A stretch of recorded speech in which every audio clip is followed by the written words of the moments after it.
রোজা শেষ হয়ে গেল, তাই না? দেখতে দেখতে রোজা শেষ হয়ে যাবে, কিছুদিন পরে ঈদ চলে আসবে, আরও 1 বছর পরে আবার রোজা আসবে, আরও অনেক দিনের অপেক্ষা। তাই অনেক খারাপ লাগছে। রোজার মধ্যে আমরা রোজা রাখি, আল্লাহর ইবাদত করি, অনেক গুরুত্বপূর্ণ এই মাসটা। আমাদের যারা মুসলমান আছে তাদের জন্য এই মাসটা অনেক গুরুত্বপূর্ণ মাস। তার জন্য অনেক খারাপ লাগছে, আর চিন্তা করছি আল্লাহ যেন বাঁচিয়ে রাখে, সামনে রোজার জন্য আপনাদের এইভাবে ইফতারি ভিডিও বা অন্যান্য ভিডিও যেন আপনাদের দিতে পারি। ঈদও আসছে, তার মধ্যে ঈদের জন্য অনেক এনজয় করব, ঈদের জন্য একটু মনটা অনেক ভালো আছে। বাট রোজার মধ্যে যতটুকু এনজয় করি, ঈদের চাইতে আমার কাছে রোজাটাই বেশি ভালো লাগে।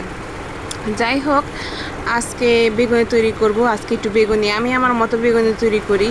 এখানে দিয়েছি আদা বাটা, মরিচের ফাঁকি, জিরার গুঁড়া, ধনের গুঁড়া, এগুলো দিয়ে আর হলুদের গুঁড়া, এগুলো দিয়ে ভালোভাবে মিক্স করে নিয়েছি। এখানে আছে বেসন, আর আমি ময়দা দিই আর চাউলের গুঁড়া দিই, তাতে এতে অন্যরকম টেস্ট হয়, খেতে অনেক মজা লাগে।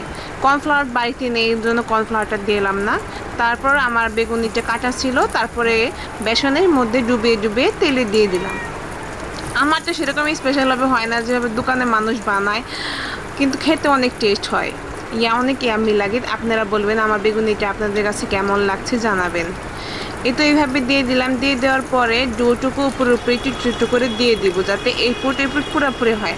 আমার বেগুনি হয় কি, এক পিঠ হয় আরেক পিঠ হয় না। আমি ভিডিও দেখে অনেকবার চেষ্টা করেছি তাদের মতো বানাতে, বাট হয় না। বাট খেতে তো ভালো লাগে, এটাই সবচেয়ে বড় কথা। দেখুন আর বেগুনিটি দেখতে কেমন হয়েছে, দারুণ। আমার কাছে তো অনেক ভালো লেগেছে, বাড়িতে সবাই ভালো বলেছে। আমরা এইভাবে বেগুনি রুটি বানিয়ে খেই, অনেক টেস্ট হয়। দোকানের বেগুনের চাইতে খেতে অনেক বেশি টেস্ট হয়, এটি স্বাস্থ্যকর, এর করতে কোনো ক্ষতি নেই।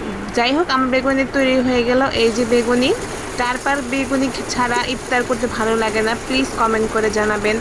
আল্লাহ হাফেজ, আবার ভিডিও দিব, লাইক কমেন্ট করে যাবেন।